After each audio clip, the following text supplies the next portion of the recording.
Commander Han Wu stared out the massive viewing window of Nexus Prime, watching the endless dance of starships moving around the diplomatic station. The station was huge, bigger than most cities on Earth. It floated in space like a silver wheel, spinning slowly to create artificial gravity. Ships from dozens of different worlds came and went constantly, their strange designs telling stories of alien cultures Han Wu was still learning to understand. He had been stationed here for 3 months now, leading the human delegation to the Galactic Council. It was supposed to be an honor, but most days it felt more like punishment. Humans were observers only. They could watch the meetings, ask questions, and make suggestions. But when it came to real decisions, especially about war and peace, their voices meant nothing. Han Wu adjusted his dark blue uniform and checked his watch. The monthly council session would begin in 20 minutes. He walked through the curved corridors of the human section, his boots making soft sounds on the metal floor. The station was so large that it had different areas for different species. The human section was small compared to others, which reminded everyone exactly where humanity stood in galactic politics. Intelligence Officer Kim Yuna was waiting for him in the briefing room.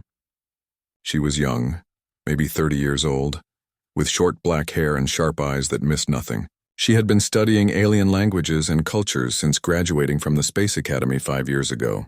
Her job was to understand what other species really meant when they spoke in the careful diplomatic language used in council meetings.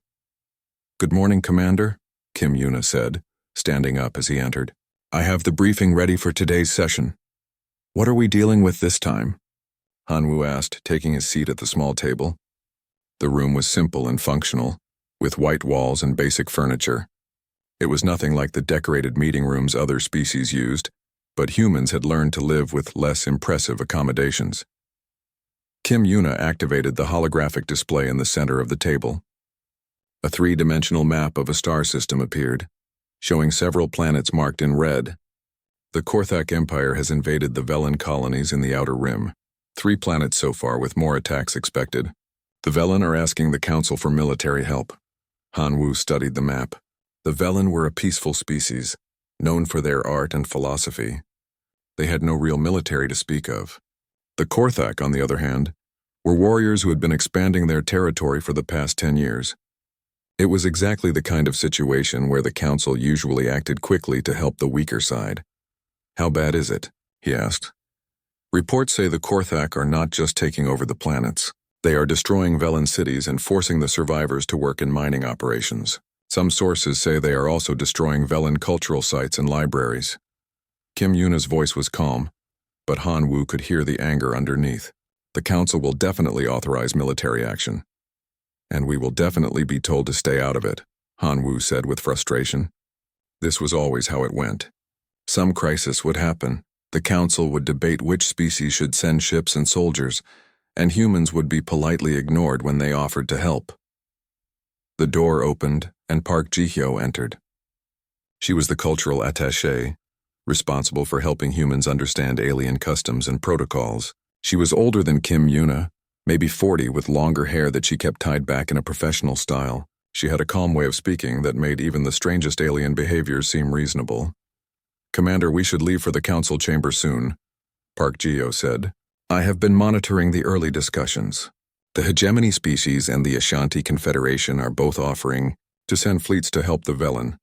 The Thymalians are also considering military support." Han Wu stood up and straightened his uniform again. "Any mention of humans?" "No, sir. But that is not unusual." Park Ji-hyo gathered her electronic tablet and notes. "The Council rarely discusses human participation until we bring it up ourselves." The 3 humans left their section and walked toward the central areas of the station. The corridors became wider and more decorated as they moved closer to the council chamber. Han Wu saw beings from species he still could not name. Some walked on 2 legs like humans. Others moved on more legs or floated using technology he did not understand. The air carried strange smells from alien foods and the chemical signatures of different atmospheric mixes. The council chamber was enormous, with seating arranged in circular tiers around a central speaking area. Each species had their own section with environmental controls suited to their needs. Some areas were kept very warm for reptilian species, others were humid for aquatic beings. The human section was small and located in what most people would call the cheap seats. far from the center of action. Hanwoo took his place between Kim Yuna and Park Ji-hyo. Other human staff members filled the rest of their allocated seats. Around them, hundreds of alien diplomats were settling in for the session. The noise was incredible. Dozens of different languages mixing together with translation devices providing running commentary in various alien dialects. The session began with formal presentations about the Korthak invasion. Holographic displays showed the destruction on Velen worlds. Images of burning cities and fleeing refugees filled the chamber. Several Velen diplomats spoke about the attacks, their voices breaking with emotion as they described what was happening to their people. Then came the military discussions. The hegemony offered 2 battle fleets. The Ashanti Confederation promised 3 cruiser squadrons. The Thymalian Empire said they could provide ground troops and orbital support. One by one, different species announced what forces they could contribute to help the Velen. Hanwoo waited for the right moment, then stood up. "The human delegation requests permission to address the council," he said, his voice carrying clearly through the translation systems.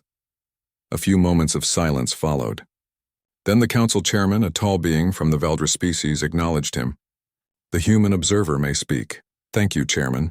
The United Earth government offers to contribute military forces to assist the Velen colonies. We can provide fast attack ships and special operations teams within 2 weeks." Hanwoo kept his voice steady and professional, even though he knew what was coming next. The response was immediate and predictable. "The Council appreciates the human offer," the chairman said. "But observer species are not authorized to participate in military operations. This policy has been in place for 50 years and serves the interests of galactic stability." Hanwoo felt the familiar mixture of anger and confusion. Humans had advanced technology, well-trained military forces, and had never shown any sign of being untrustworthy allies. But somehow they were always excluded from meaningful action. "Chairman, with respect, the human military has proven capable in defensive operations. We only want to help protect innocent civilians. The Council's position is final," the chairman replied. "Observer status does not include military participation rights." The session continued with other species finalizing their contributions to the Velen relief effort. Hanwoo sat back down trying to control his frustration. Around him, aliens were planning military operations that could decide the fate of an entire species. And humans were treated like children who could not be trusted with adult responsibilities. After the formal session ended, most of the diplomats moved to side chambers for private discussions. Hanwoo was preparing to return to the human section when a figure approached him. It was Ambassador Veltar of the Ashanti Confederation, an insectoid being with 4 arms and large compound eyes. "Commander Hanwoo," Veltar said quietly, looking around nervously. "I wonder if I might speak with you privately. There are matters concerning your species that the Council does not discuss openly." Hanwoo felt a chill of interest. "What kind of matters?" "Historical matters. Records from the old archives that explain certain policies regarding human military participation." Veltar's voice dropped to almost a whisper. "Meet me in Archive Section 7 tonight after the evening meal period. Come alone and tell no one of this conversation." Before Hanwoo could ask more questions, Veltar moved away, disappearing into the crowd of diplomats. Hanwoo stood there for a moment, wondering what secrets an alien ambassador might know about human history that humans themselves did not know. Hanwoo spent the rest of the day trying to focus on his regular duties, but his mind kept returning to Ambassador Veltar's strange invitation. What could an alien diplomat possibly know about human history that Earth's own records did not contain? He had studied human space exploration thoroughly during his military training, and there were no gaps or mysteries that he knew about. Evening came slowly on the station. Nexus Prime operated on a 26-hour cycle that was supposed to be comfortable for most species, but it always felt slightly off to Hanwoo. He ate dinner alone in the human section cafeteria, pushing food around his plate while thinking about the meeting ahead.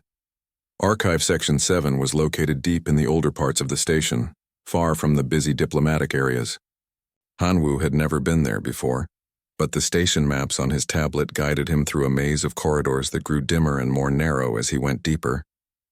The walls here were older, made from different materials than the newer sections. Everything felt heavier, more permanent.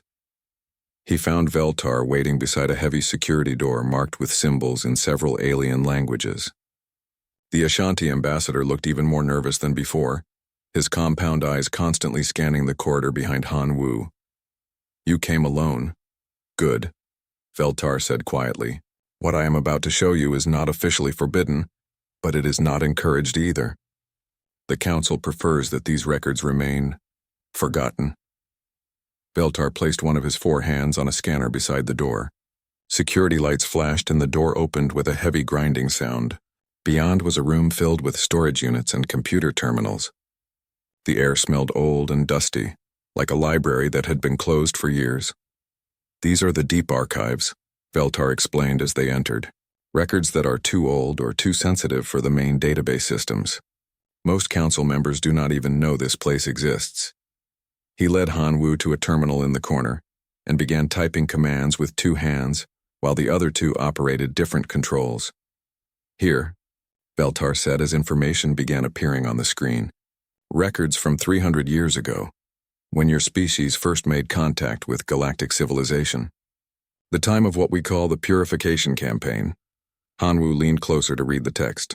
It was written in the standard galactic language, but the translation was rough, and some words did not make sense.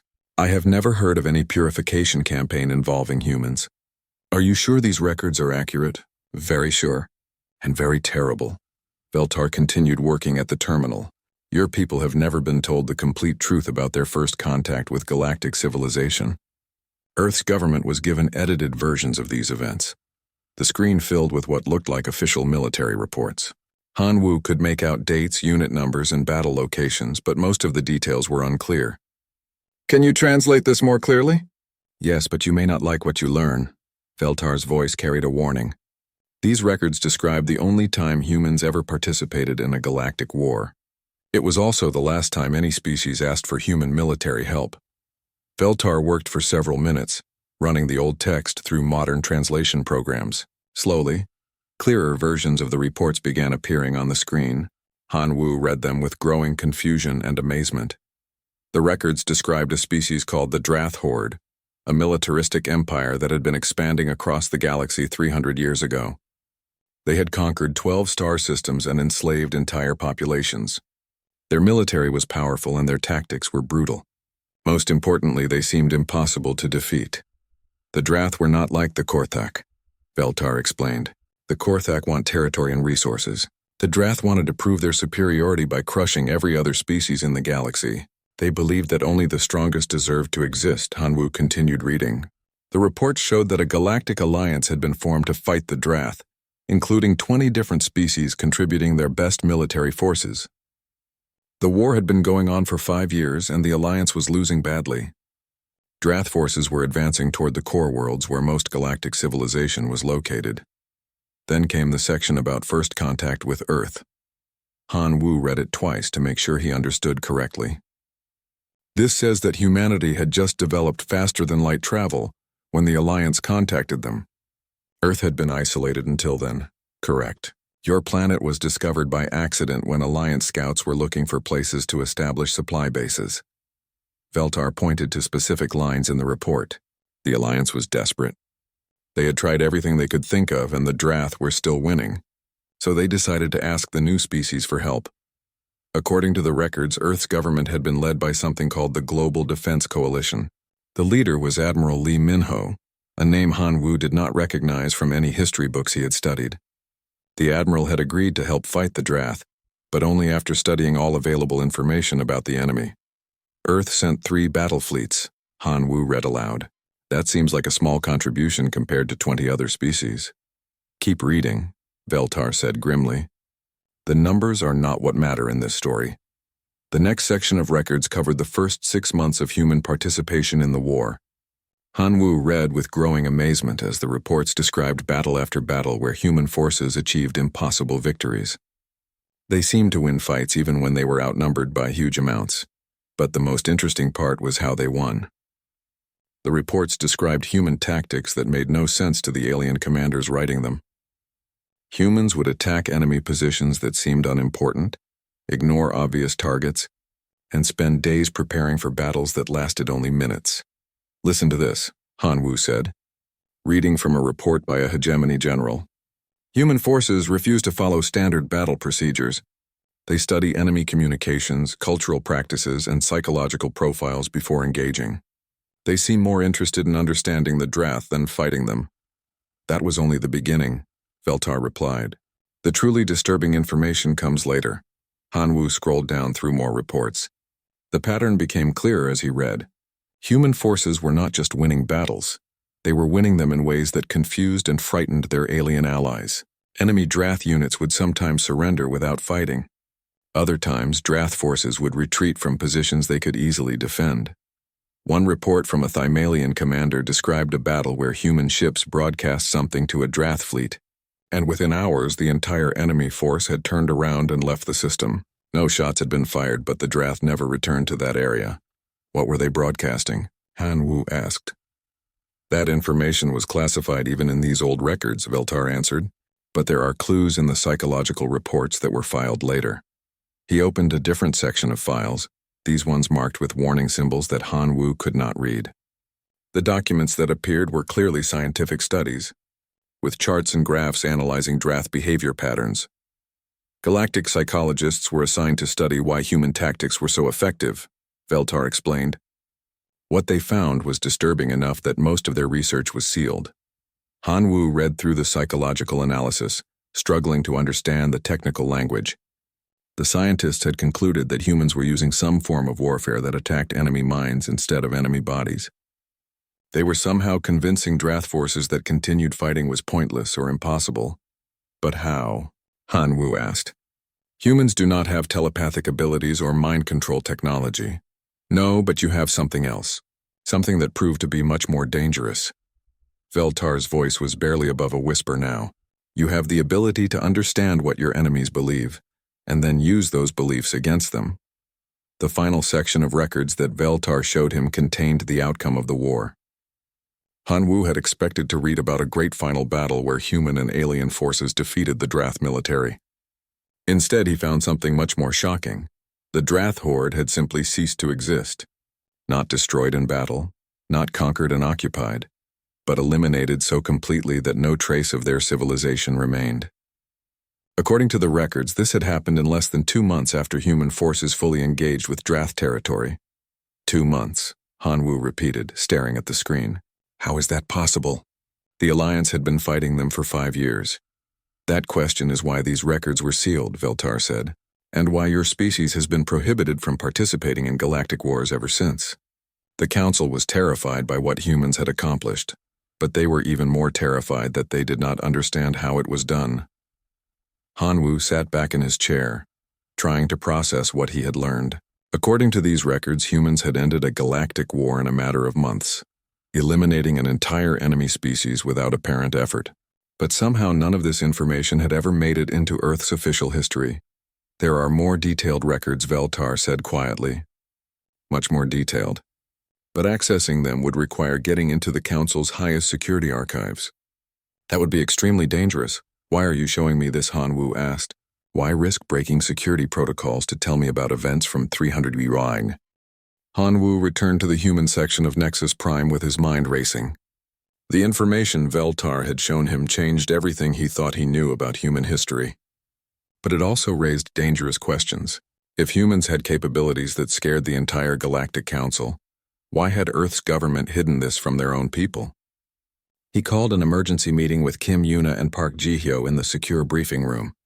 The room was designed to prevent electronic surveillance, one of the few advantages of the human section's basic technology. Han Wu activated the privacy shields and sat down across from his 2 officers. I need to tell you something that will sound impossible, he began, but I have seen the proof with my own eyes. He explained everything Veltar had shown him about the Drath War, the mysterious human victory, and the Council's fear of human military methods. Kim Yuna listened with growing amazement, while Park Ji-hyo took careful notes on her secure tablet. Commander, this contradicts everything we learned about first contact, Kim Yuna said when he finished. According to Earth's official history, humans had peaceful first contact and were welcomed into galactic civilization as junior partners. That is what I thought too, Han Wu replied. But the records I saw were detailed military reports from multiple alien species. They all told the same story about human forces doing something that eliminated the Drath completely. Park Ji-hyo looked up from her notes. If this is true, it explains why the Council treats us like dangerous children. They are not trying to protect other species from us. They are trying to protect themselves. Han-woo nodded. Veltar mentioned that more detailed records exist in the Council's highest security archives. We need to see those records to understand what really happened and why someone is using human methods against the Velen. That would require breaking into the most secure facility on the station, Kim Yuna pointed out. If we are caught, it could mean the end of human diplomatic relations with the entire galaxy. If we do nothing, innocent people continue to die while we sit here powerless, Han-woo replied. And if someone is really using corrupted versions of human warfare techniques, we might be the only ones who can stop them. Park Ji-hyo closed her tablet and looked at both of her colleagues. What do you need from us, Commander? Over the next 2 days, Han-woo carefully assembled a plan. He would need help from specialists who were not officially part of the diplomatic mission. Fortunately, the human delegation included support staff with useful skills that were not listed on their public records. Choi Dae-ho worked in the communications section, maintaining the quantum links between Nexus Prime and Earth. Officially, he was a technician. Unofficially, he had trained in cyber warfare at Earth's most advanced military schools. His job was to keep human communication secure, which meant he understood alien computer systems better than most people realized. Song Minji was listed as a cultural liaison, helping human staff adapt to life on the alien station. Her real background was in stealth operations and infiltration. She had spent 3 years training with Earth's special forces before being assigned to diplomatic duty. Her skills were supposed to be used for gathering intelligence on alien cultures, but they would work just as well for accessing restricted areas. Han-woo met with both of them separately, explaining what he needed without telling them why. Dae-ho would have to hack into the Council's archive systems during a window when security was minimal. Minji would need to get them physical access to the restricted areas where the archives were stored. The night of confluence is in 4 days. Minji explained when they met in a maintenance corridor away from surveillance equipment. It is a traditional ceremony where most diplomatic staff participate in meditation rituals. Security will be reduced to minimum levels. How reduced? Han-woo asked. Most of the guards will be participating in the ceremony. The remaining security will be automated systems and a few duty officers. If we move carefully, we should be able to reach the high-security archives without being detected. Dae-ho had been studying the station's computer network since arriving 3 months ago. The archive systems are isolated from the main network during normal operations, he explained during their private meeting. But during maintenance periods, they connect to update security protocols and backup data. The night of confluence includes a scheduled maintenance window that lasts 6 hours. Can you access the archives during that window? Han-woo asked. I can get in, but I will need physical access to a terminal inside the archive facility. The security is too strong for remote hacking.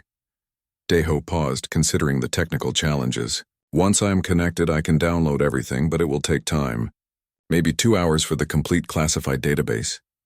Han-woo spent the next day memorizing the station layout and identifying the best route to the archives. The facility was located in the station's core, protected by multiple security barriers and surveillance systems. Getting there undetected would require perfect timing and a lot of luck. The night of confluence arrived with unusual quiet on the station. Most of the diplomatic staff had gathered in the Great Meditation Chamber, a massive room at the center of Nexus Prime where representatives from different species shared traditional ceremonies. Han-woo could hear the low sound of alien chanting echoing through the corridors. At midnight station time, Han-woo met Minji and Dae-ho in a service tunnel near the station core. All three wore dark clothing and carried minimal equipment. Minji had scouted the route earlier and identified the security systems they would need to bypass. Remember, we have 4 hours before the ceremony ends and normal security resumes, Han-woo whispered as they moved through the tunnel. If anything goes wrong, we abort and return to the human section immediately. The first challenge was getting past the automated sensors in the core section corridors. Minji used a device that generated false readings, making the sensors think the corridors were empty, while the 3 humans moved carefully through the shadows. The archive facility entrance was protected by both electronic locks and physical barriers. Minji worked on the mechanical systems while Daiho connected his equipment to the electronic controls. Han-Woo watched for any signs of security patrols, but the corridors remained empty. Got it, Minji whispered as the heavy door slid open silently. But we triggered a minor alert. We have maybe 3 hours before someone comes to investigate. Inside the archive facility, rows of computer terminals surrounded massive storage units that contained centuries of galactic records. Daiho immediately began connecting his hacking equipment to the main terminal, while Minji set up security monitors to watch for approaching guards. The system is more complex than I expected, Daiho said quietly as code scrolled across his portable screen. There are multiple layers of encryption and some kind of psychological evaluation requirement. What do you mean? Han-Woo asked. The system wants to know why someone is accessing these records and whether they are mentally prepared for the information. It is like a test to make sure the person reading the files will not be traumatized by what they learn. Han-Woo felt a chill. What could be in these records that would require psychological preparation? Can you bypass the evaluation? I think so, but it will take longer. Maybe another hour. Daiho's fingers moved quickly over his equipment, running programs designed to fool alien security systems. While Daiho worked, Han-Woo and Minji explored the rest of the archive facility. The storage units contained physical documents and artifacts from galactic history, including some items that looked disturbingly familiar. In one case, Han-Woo found what appeared to be pieces of human military equipment, but designs he had never seen before. Commander, you need to see this, Minji called quietly from across the room. She was standing beside a display case that contained what looked like photographs and video recordings. Han-Woo joined her and immediately understood why she was concerned. The images showed battles from the Drath War, but they were not like any military recordings he had ever seen. Instead of showing ships and weapons, they showed Drath soldiers and civilians in various states of psychological distress. These look like psychological study materials, Minji observed. Someone was documenting the mental effects of whatever humans did during that war. I am in, Daiho announced from the main terminal. Downloading everything now. But Commander, you should see what is on the screen. Han-Woo walked over to look at the terminal display. The first file that had opened was titled Operation Drath Purge Final Analysis and contained a warning that made his blood run. Code's warning. The following records contain detailed descriptions of psychological warfare, techniques that resulted in species-level extinction. Access is restricted to Council emergency sessions only.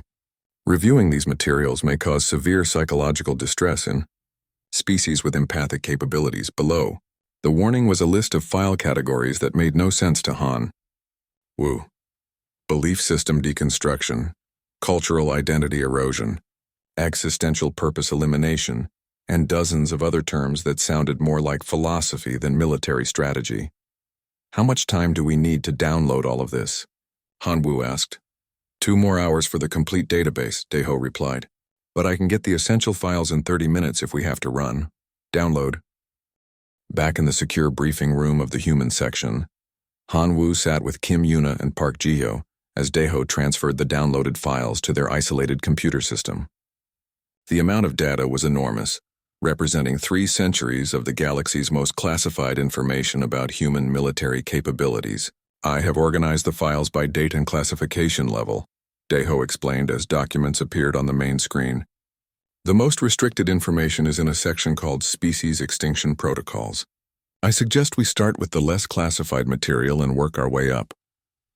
Han-Woo nodded, though he felt a growing sense of dread about what they were about to discover. Show us the basic timeline first.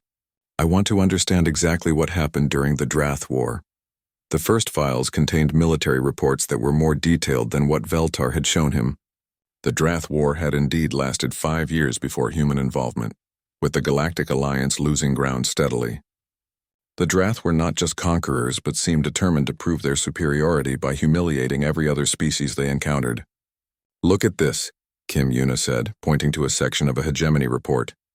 The Drath were not interested in standard surrender terms.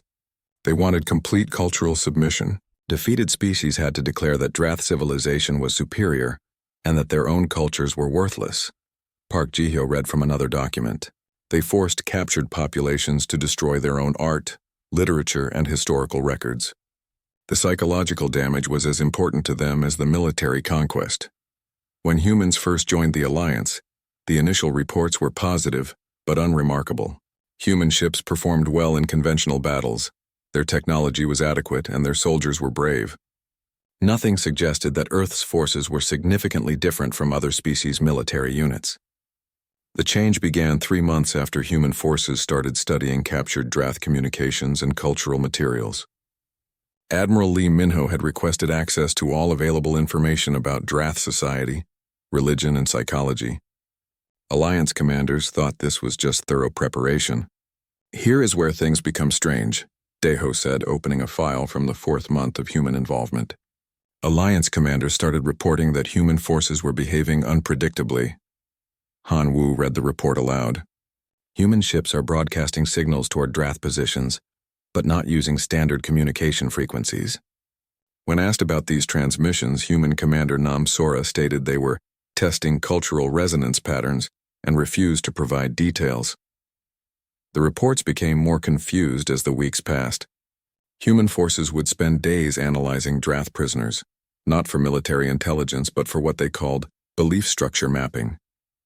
They studied Drath art, music, and literature with the intensity that other species reserved for weapons technology. "What were they looking for?" Kim Yuna asked. "The answer is in the psychological analysis files," Park Ji-hyo said, opening a different section. Human military psychologists were studying how the Drath thought about themselves and their place in the universe. The psychological reports revealed something disturbing. The Drath were not just aggressive warriors. They were a species whose entire identity was built on the belief that they were naturally superior to all other life forms. Their religion, their culture, their individual sense of self-worth, everything depended on the idea that they were meant to dominate the galaxy. Humans discovered that Drath psychology had a critical weakness. Han Wu read from Dr. Yoon Se-hoon's analysis. Their superiority complex was so complete that they could not function if they ever truly believed they were inferior. Unlike other species that can adapt to defeat, the Drath would rather cease to exist than accept that another species was better than them. "So what did humans do with this information?" Deho asked. The answer was in the files marked Species Extinction Protocols, the most classified documents in the galactic archives. Han Wu opened them with reluctance, knowing that what they were about to learn would change how he thought about his own species forever. The first document was a strategic plan written by Admiral Lee Minho and approved by Earth's Global Defense Coalition. The plan was not about defeating the Drath military. It was about convincing the Drath that continued existence was pointless. Phase 1, Han Wu read aloud. Demonstrate technological superiority without engaging in direct combat. Goal: establish doubt about Drath supremacy beliefs. Human forces had begun broadcasting advanced mathematical proofs and scientific discoveries toward Drath positions. Not weapons or threats, but pure knowledge that was clearly beyond what Drath civilization had achieved. They showed the Drath that humans understood physics, engineering, and computer science at levels that made Drath technology look primitive. Phase 2, Cultural Superiority Demonstration. Show that human art, literature, and philosophy are more sophisticated than Drath achievements. This phase was even more disturbing. Human forces had created art, music, and poetry specifically designed to appeal to Drath aesthetic preferences, but at a level of complexity and beauty that no Drath artist had ever achieved. They transmitted these works to Drath ships and colonies, proving that humans were not just technologically superior, but culturally superior as well. Kim Yuna was reading ahead in the files. "Commander, Phase 3 is much worse. Phase 3, Existential Purpose Elimination. Convince the Drath that their role as galactic conquerors is not only impossible but meaningless." Yun Wu felt sick as he read the details of Phase 3. Human psychologists had crafted messages that attacked the very foundations of Drath society. They had proven mathematically that the Drath belief system was logically inconsistent. They had demonstrated that Drath religious texts contained factual errors about the nature of the universe. Most devastating of all, they had shown that other species were not only equal to the Drath but had achieved things the Drath could never accomplish. "This is not warfare," Park Ji-hyo said quietly. "This is systematic psychological destruction." The results were documented in painful detail. Drath military units began surrendering without fighting, but not because they were afraid of human weapons. They surrendered because they no longer believed they deserved to win. Drath colonies started destroying their own infrastructure, rather than face the shame of being inferior to humans. The final phase was the most horrifying. Human forces had broadcasted a series of philosophical arguments that convinced the Drath that their entire species was a mistake in galactic evolution. Not evil, not wrong, but simply unnecessary. The messages suggested that the galaxy would be better, more peaceful, and more beautiful without the Drath in it. According to these reports, within 6 weeks of the final broadcast, the entire Drath species had committed collective suicide, Deho said, his voice barely above a whisper. Not killed in battle, not forced into slavery, but convinced that they should stop existing. Hanwoo closed his eyes, trying to process what he had learned. His own species had committed genocide not through violence, but through pure psychological manipulation. They had convinced an entire civilization that life was not worth living. There are personal accounts from human soldiers, Kim Yuna said, opening another file. Some of them were disturbed by what they were ordered to do. Lieutenant Park Soman had written, "We are not fighting the Drath, we are murdering their souls. They die believing that we are right to want them gone. This is not victory. This is something worse than defeat." But other accounts showed that many human soldiers supported the operation. Captain Lee Jae-won wrote, "The Drath chose their path when they decided other species were worthless. We are simply showing them the logical conclusion of their own beliefs. If they truly believe in survival of the fittest, they should accept that we are more fit." The final document in the series was Admiral Lee Min-ho's after-action report to Earth's government. Operation Drath Purge successful. Enemy species eliminated with 0 human casualties and minimal resource expenditure. Psychological warfare techniques proved more effective than conventional military action. Recommend continued development of these capabilities for future conflicts. "Now I understand why the Council is afraid of us," Hanwoo said finally. "We did not just win a war, we proved that we could make any species want to destroy itself. And we did it so efficiently that our own leadership wanted to do it again." Park Geo was reading the Council's response documents. The Galactic Alliance was horrified. Several species threatened to declare war on Earth if humans ever used these techniques again. The Council emergency sessions lasted for months while they tried to figure out how to handle humanity. "What did they decide?" Kim Yuna asked. "They created the observer status restrictions and classified all information about human psychological warfare capabilities. Then they told Earth's government that if humans ever used these techniques again, the entire galaxy would unite to destroy Earth." Wu understood now why Earth's official history books contained no mention of the Drath War. The Global Defense Coalition had agreed to hide the truth from their own people rather than risk galactic war against humanity. "But there is something else," Deho said, opening the most recent files. "Someone has been accessing these records illegally." For the past 2 years, the security logs show unauthorized downloads of human psychological warfare techniques. "Who?" Hanwoo demanded. "The access codes trace back to Korthak intelligence services. They have been studying human methods and trying to use them against the Velen. But they do not understand the science behind it, so they are just causing meaningless suffering instead of achieving strategic goals." Hanwoo felt a surge of anger. Not only had his species committed an atrocity 300 years ago, but now someone was using corrupted versions of human techniques to torture innocent aliens. The Velen were suffering because the Korthak had learned just enough about human methods to be cruel, but not enough to be effective. "We have to stop this," he said. "The Council will never act if they know the Korthak are using human-derived techniques. They will be too afraid that getting involved will lead to more psychological warfare."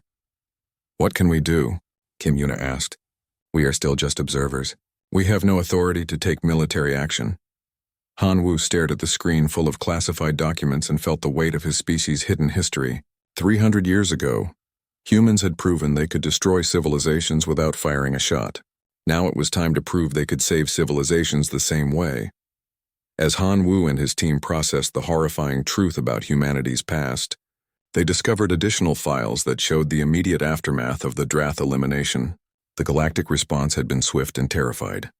"Look at these emergency session transcripts," Park Geo said, displaying documents from council meetings held just days after the Drath disappeared.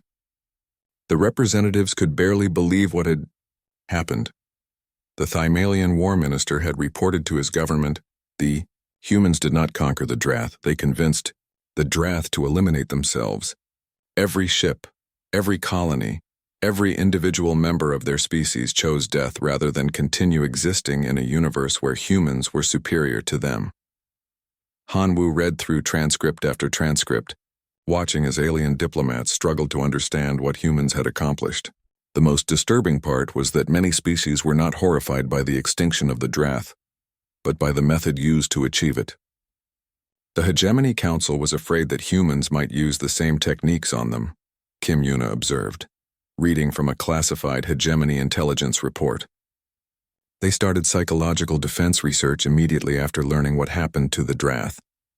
Dr. Velketh, the galactic xenopsychologist who had studied the aftermath, had published a report that was immediately classified by the Council.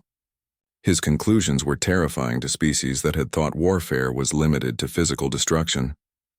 Humans represent a fundamental shift in how conflicts can be resolved, Dr. Velketh had written. They have demonstrated that the most effective way to eliminate an enemy is not to destroy their bodies but to destroy their desire to continue existing. This capability threatens the basic assumptions that allow galactic civilization to function. The report continued with analysis that made Han Wu's stomach turn. Unlike conventional warfare, which requires superior resources and technology, psychological warfare of this type requires only superior understanding of the target species. Humans appear to possess an unprecedented ability to analyze and manipulate the belief systems that other species use to define their sense of purpose and self-worth. Park Geo found additional research files that showed just how deeply the galactic community had been shaken.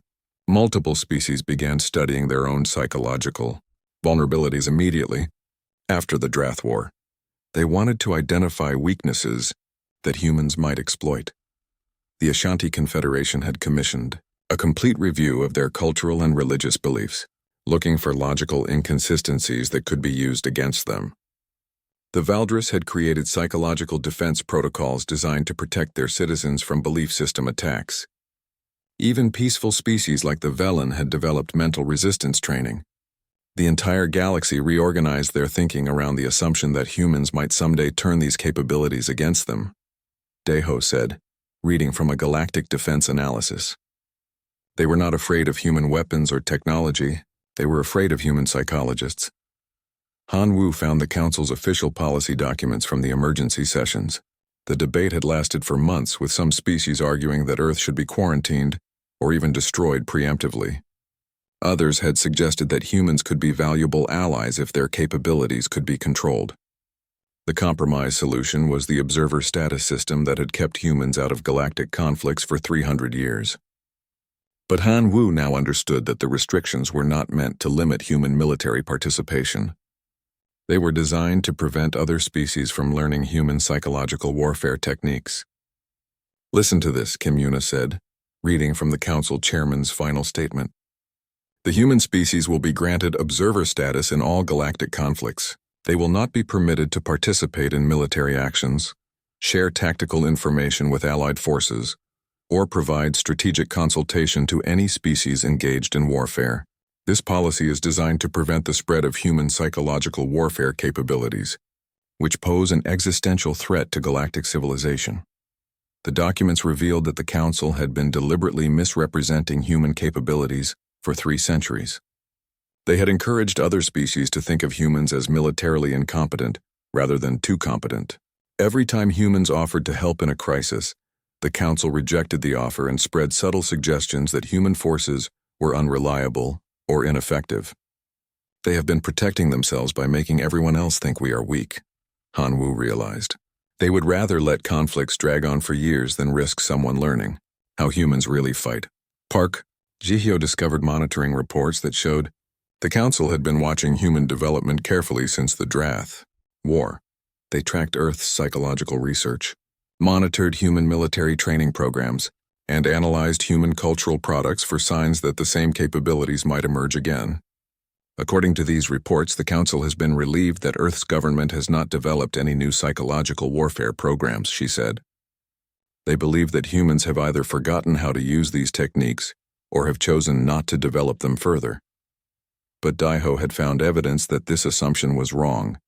There are references here to Earth military programs that sound very similar to what was used against the Drath. The Global Defense Coalition has been studying alien psychology and developing what they call cultural compatibility protocols for decades. What does that mean? Han Wu asked. I think it means that Earth's government has been preparing for the possibility that they might need to use psychological warfare again. But they have been hiding this research from the galactic community. Kim Yuna pulled up the most recent monitoring reports, showing Council surveillance of human activities over the past few years. They have been especially concerned about human cultural exports. Movies, music, literature, and games that Earth sends to other worlds are analyzed for potential psychological influence. Han Wu found this almost funny, except for the serious implications. The Council was afraid that human entertainment might accidentally convince other species to change their fundamental beliefs about themselves and their place in the universe. But the surveillance reports also revealed something more immediate and dangerous. The Korthak have been requesting information about human capabilities for the past 3 years, Park Ji-hyo said, reading from intelligence summaries. The Council has been refusing these requests, but the Korthak have been persistent. That explains how they got access to the psychological warfare files, Daeho concluded. If the Council would not share the information officially, the Korthak decided to steal it. The most recent files showed that Council intelligence services had detected the unauthorized access to the archives, but they had chosen not to investigate thoroughly, because they were afraid of what they might discover. If the Korthak had learned human psychological warfare techniques, the Council preferred not to know the details. They are willing to let the Velen suffer rather than admit that human methods have been compromised, Han Wu said with disgust. They are so afraid of psychological warfare that they will not even discuss it when someone else is using it. Kim Yuna found a recent analysis by the Council's military advisors that confirmed this interpretation. Council forces are instructed to avoid studying Korthak tactics too carefully, in case they accidentally learn human-derived techniques. They would rather fight ineffectively than risk contamination by human methods. This is insane, Park Ji-hyo said. The Council is handicapping their own military operations because they are afraid of learning something that might make them too effective. Han Wu understood now why the galactic response to the Korthak invasion had been so inadequate. The Council was not just trying to help the Velen. They were trying to help the Velen without using any tactics that resembled human psychological warfare. This limitation made their military operations predictable and ineffective. We need to contact Earth immediately, he decided. The government needs to know that and techniques are being used against innocent aliens, and that the Council is too afraid to stop it effectively. Daiho began setting up a secure quantum communication link to Earth, while Kim Yuna prepared a summary of their discoveries. But Park Ji-hyo was still reading through the files, and she had found something that made her face go pale. Commander, there is one more thing you need to see, she said quietly. The Council has a contingency plan in case humans ever develop these capabilities again. Han Wu looked at the document she had found and felt his blood turn cold. The plan was called Operation Human Containment, and it detailed exactly how the galactic community would respond if Earth ever again demonstrated advanced psychological warfare capabilities. The plan did not involve negotiation or warnings. It called for the immediate destruction of Earth and every human colony in the galaxy. The justification was simple. Humans with fully developed psychological warfare capabilities posed an existential threat to every other species, and the only safe response was complete elimination of the human race. They have ships positioned in systems near Earth, Park Ji-hyo said, her voice shaking. If humans ever use psychological warfare again, those ships have orders to destroy Sol System completely. Han Wu stared at the operational details of humanity's potential extinction and realized that his species was balanced on the edge of a knife.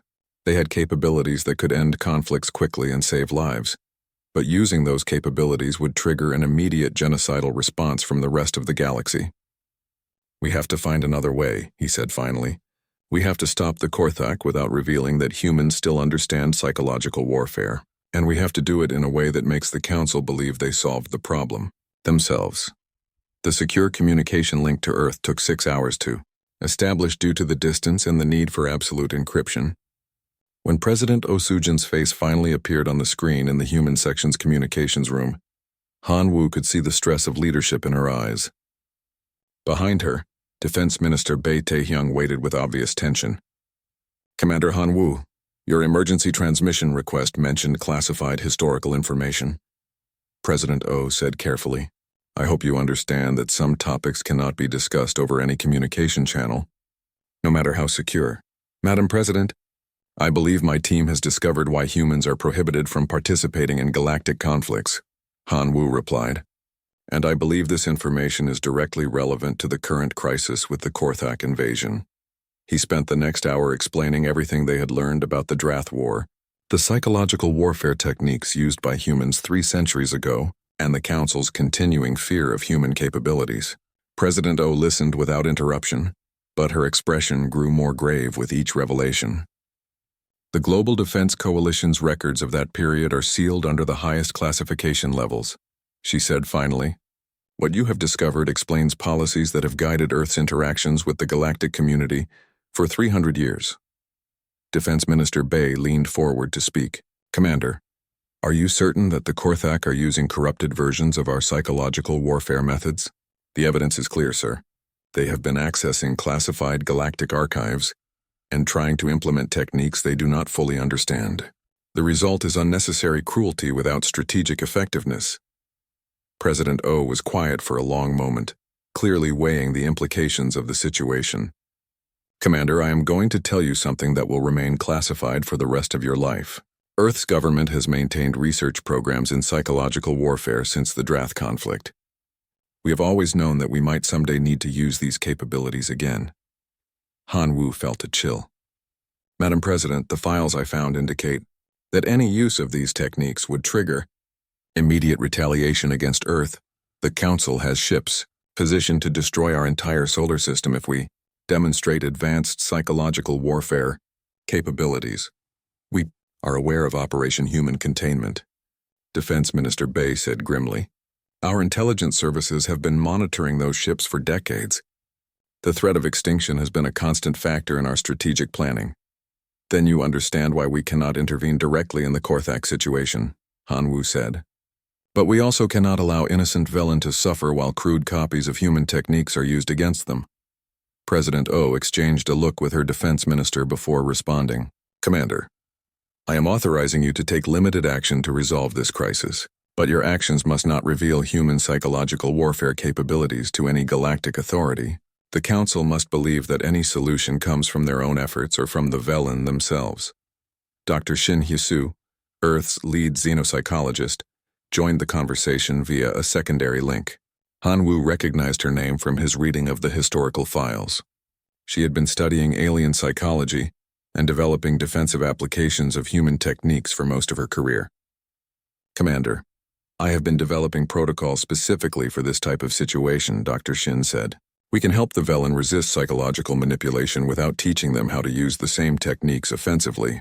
The goal is to create psychological defense systems that protect them from Korthak attacks, while making it appear that the Velen developed these defenses independently.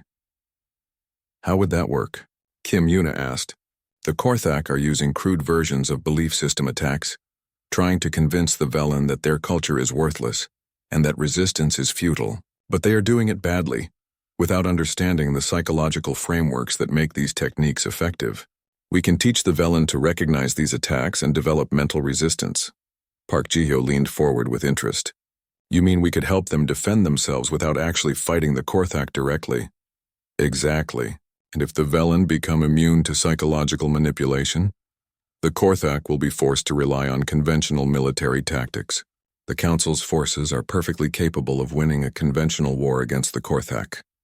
They have only been failing because they are trying to counter psychological attacks they do not understand. Han Wu saw the elegance of the approach. We help the Velen develop resistance to psychological warfare, which forces the Korthak to fight conventionally, which allows the Council to defeat them using standard military methods. The Council gets credit for the victory and never learns that humans were involved. But there is still enormous risk, Defense Minister Bai warned. If the Council discovers human involvement, or if our assistance is too obvious, it could still trigger Operation Human Containment. President O made the decision. Commander, you are authorized to proceed with Dr. Shin's protocols. You will have a small team of specialists and advanced equipment delivered to your location within 48 hours. Your mission is to help the Velen develop psychological defenses without revealing human involvement or capabilities. As the communication ended, Han Wu felt the weight of responsibility settling on his shoulders. His team had 48 hours to prepare for a mission that could save the Velen or doom humanity to extinction. The next day brought unexpected complications. A message arrived from Veltar requesting another secret meeting. When Han Wu met the Ashanti ambassador in the same archive location, Veltar's nervousness had increased dramatically. Commander, there have been developments that concern your species directly, Veltar said without preamble. Council intelligence has detected unusual activity in systems near Earth. Some members are beginning to suspect that humans might be planning to intervene in the Korthak situation.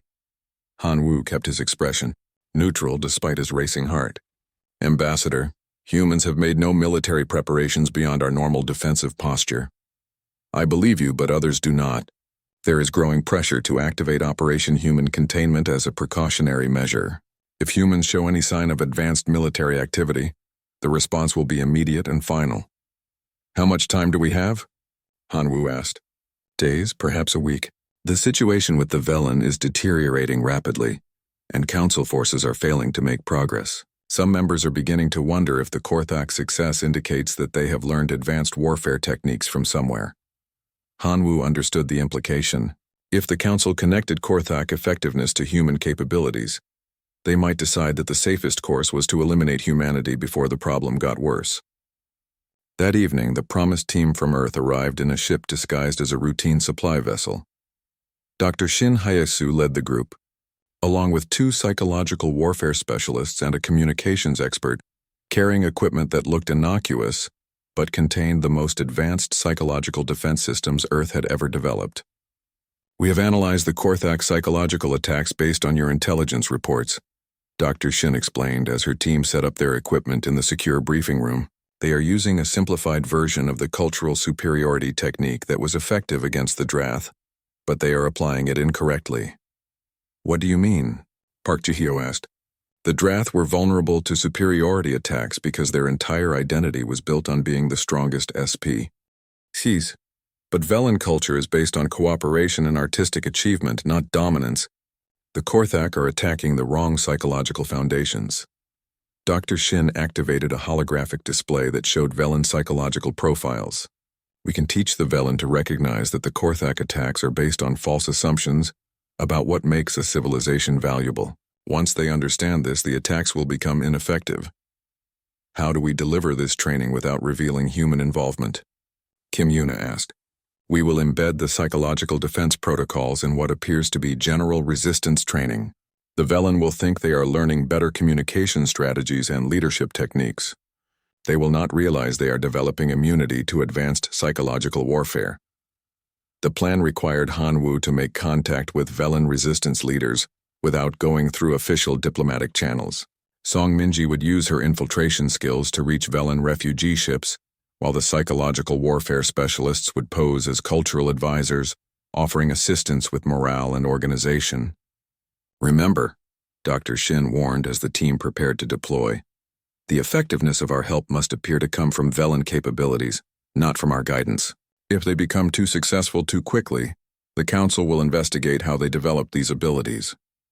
Han Wu received an encrypted message that made his blood run cold. It was from a Velen colony leader named Thekmos, transmitted from a refugee ship fleeing the latest Korthak attack. The message described psychological torture techniques that were clearly derived from human methods, but applied with neither skill nor mercy. Commander Han Wu, the message read, we have heard that humans understand the mind in ways that other species do not. The Korthak are using weapons that attack our thoughts and beliefs, making our people lose hope and surrender without fighting. If there is any help your people can provide, we are desperate enough to accept it.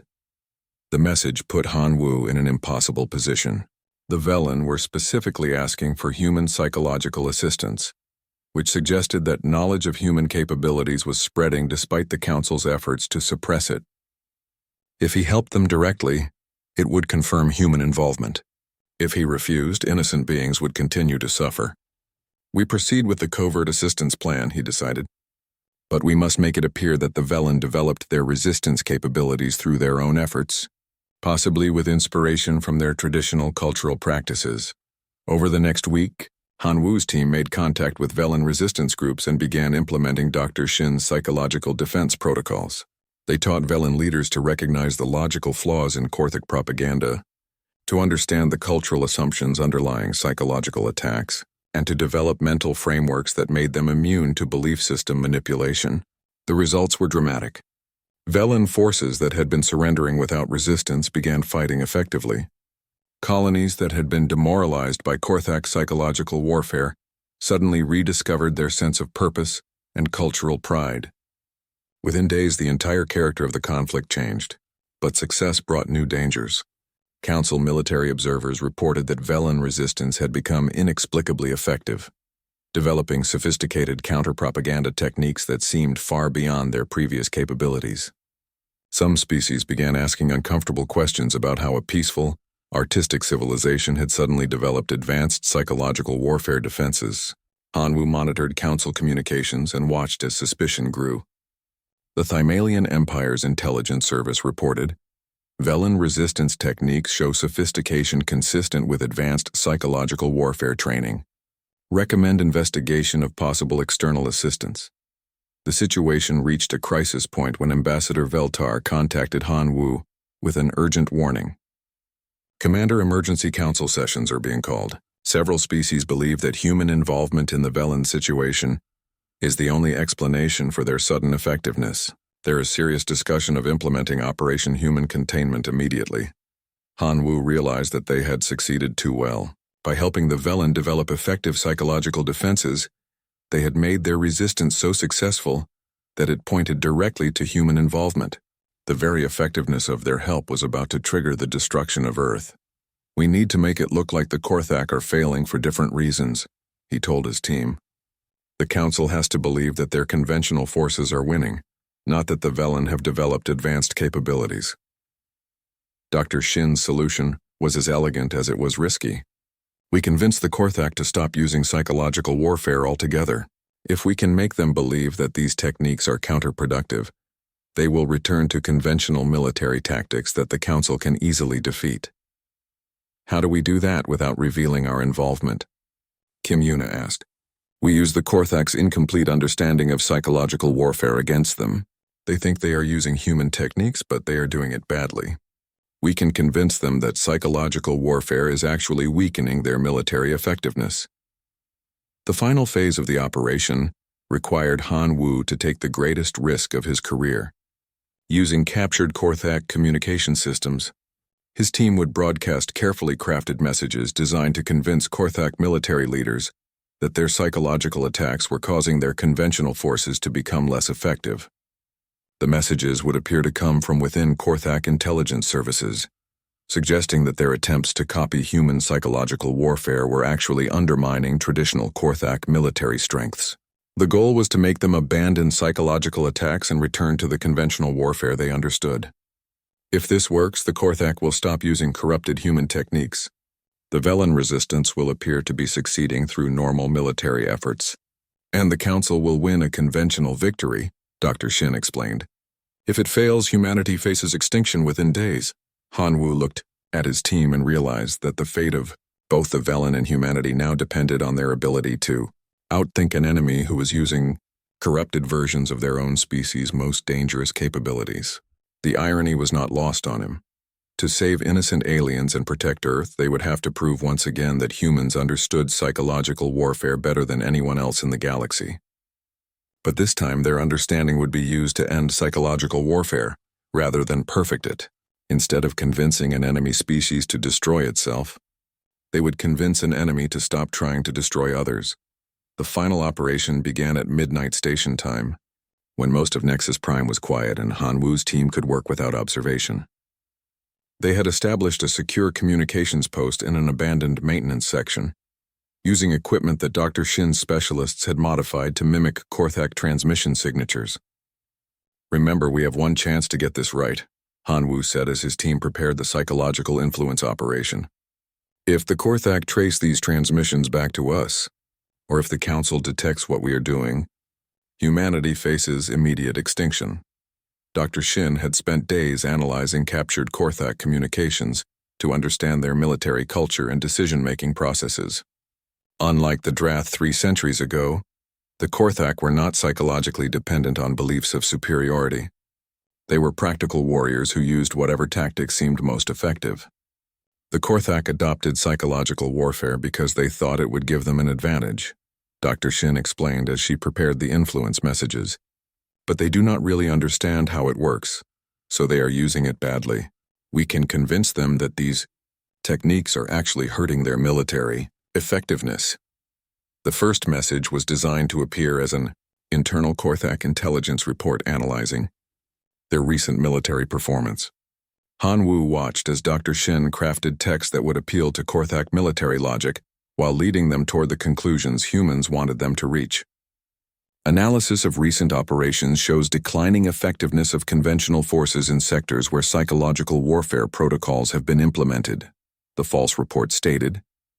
Recommendation: investigate possible negative correlation between psychological attack methods and traditional military performance. Song Minji used her infiltration skills to hack into Korthak communication networks and plant the message where it would be discovered by their military leadership. The team waited anxiously as hours passed without any response or indication that the message had been received. Then Kim Yuna detected increased Korthak military communications analyzing their recent tactical performance. They are taking the bait, she reported. Multiple Korthak commanders are discussing whether their new tactics are causing problems with their conventional operations. The second phase involved more detailed false intelligence, suggesting that psychological warfare was undermining Korthak soldier morale and making their forces less effective in direct combat. Dr. Shin had designed these messages to exploit the Korthak military culture's emphasis on strength and effectiveness. Psychological attack protocols require extensive cultural analysis that diverts intelligence resources from tactical planning. One planted report suggested. Combat units report confuse Ion about mission objectives when psychological and military goals conflict. Park Ji-hyo monitored Council communications to ensure that their operation was not being detected by galactic intelligence services. The Council is still focused on the main Korthak invasion, she reported. They have not noticed any unusual communication activity. Over the next 3 days, Han-Woo's team planted increasingly sophisticated false intelligence designed to convince Korthak leadership that their attempts to use human-derived psychological warfare were backfiring. The messages suggested that their conventional military forces performed better when they focused on traditional tactics, rather than trying to implement psychological attacks they did not fully understand. The breakthrough came when Daeho intercepted a genuine Korthak military communication discussing the false intelligence reports.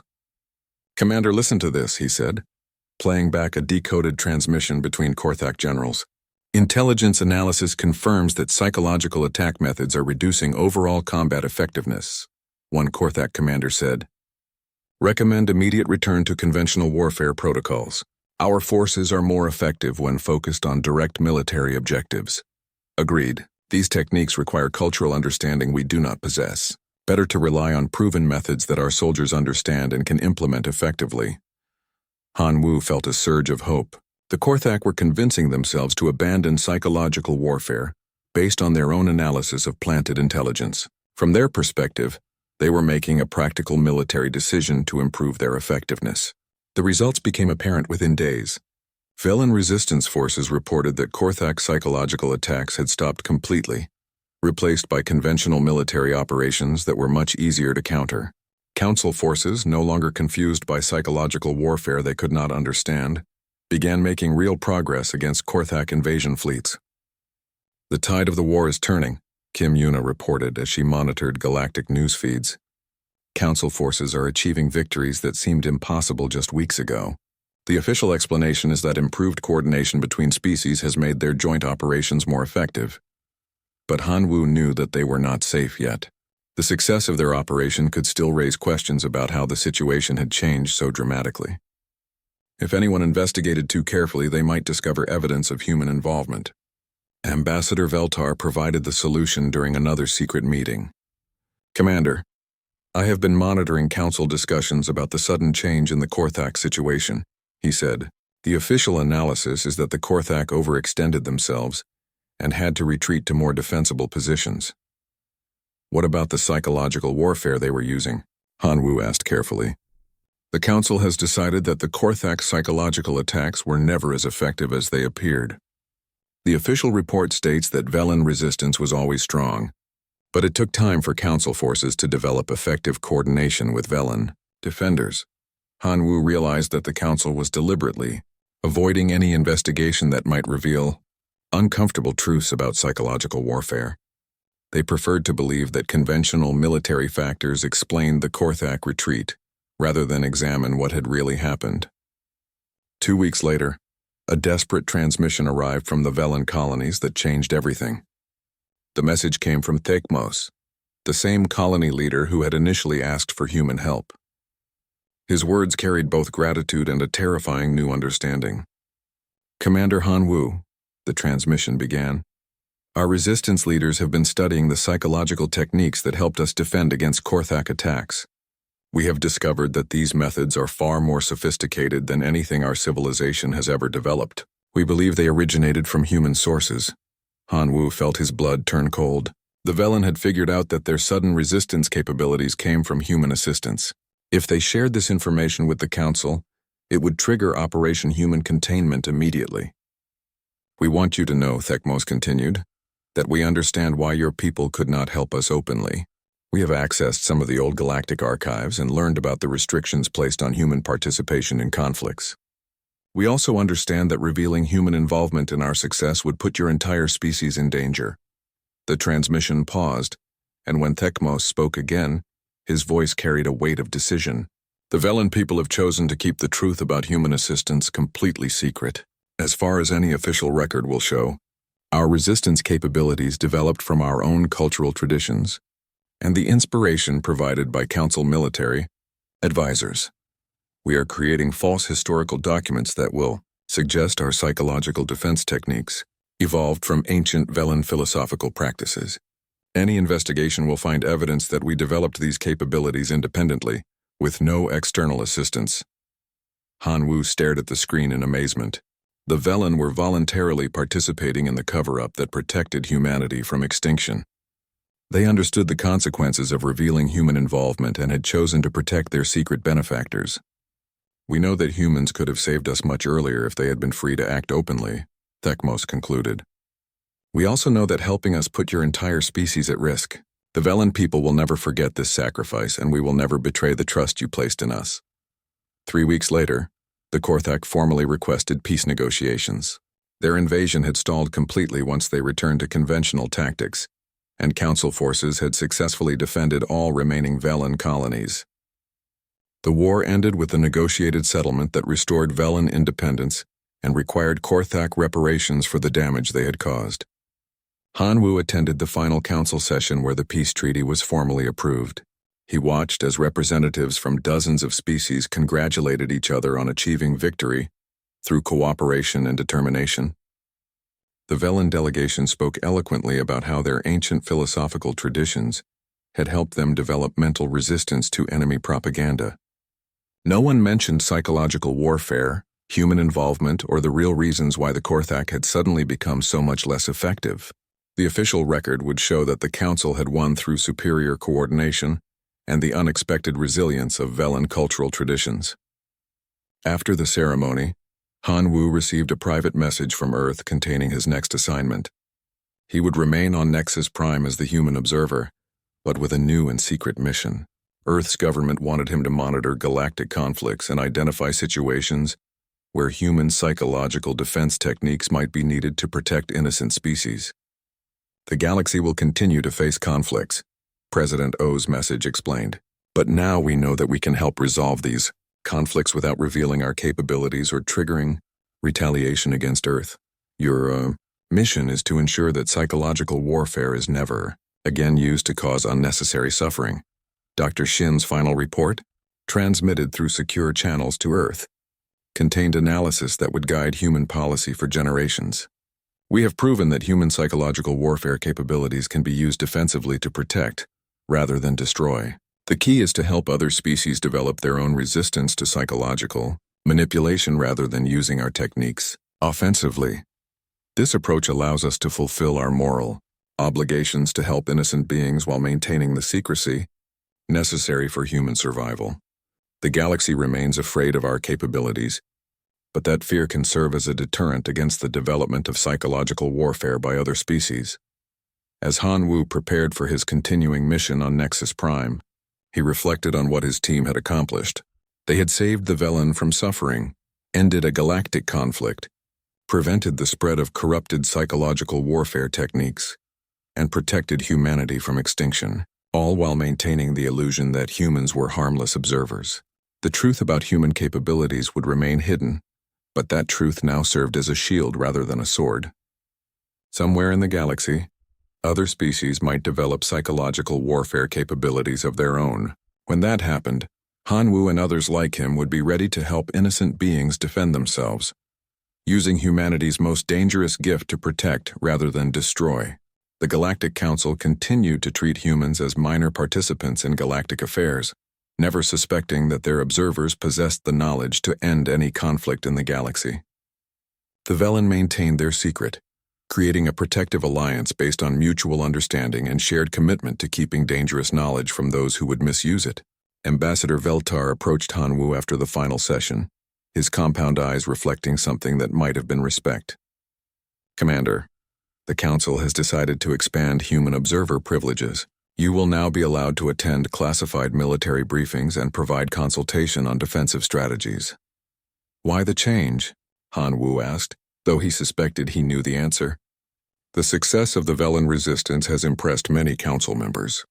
They believe that human cultural understanding might be valuable for developing better coordination with species under attack. Of course, they still do not want humans participating directly in military operations. Han Wu nodded, understanding the irony. The Council wanted to benefit from human insights without realizing they were inviting the very capabilities they feared most into their strategic planning. But he also understood that this new access would allow him to better identify situations where innocent species needed protection from psychological warfare. In the end, the greatest victory was not in demonstrating human power, but in using that power so carefully that no one ever knew it had been used at all. The truth about humanity remained revealed only to those who needed to know it, and the galaxy was safer because humans had chosen to be its secret guardians rather than its obvious rulers. The Velen had proven that humans were not the only species capable of understanding the importance of keeping dangerous knowledge hidden. Together, they had created a new model for how advanced capabilities could be used to protect rather than dominate, and how the greatest strength sometimes lay in never revealing how strong you really were.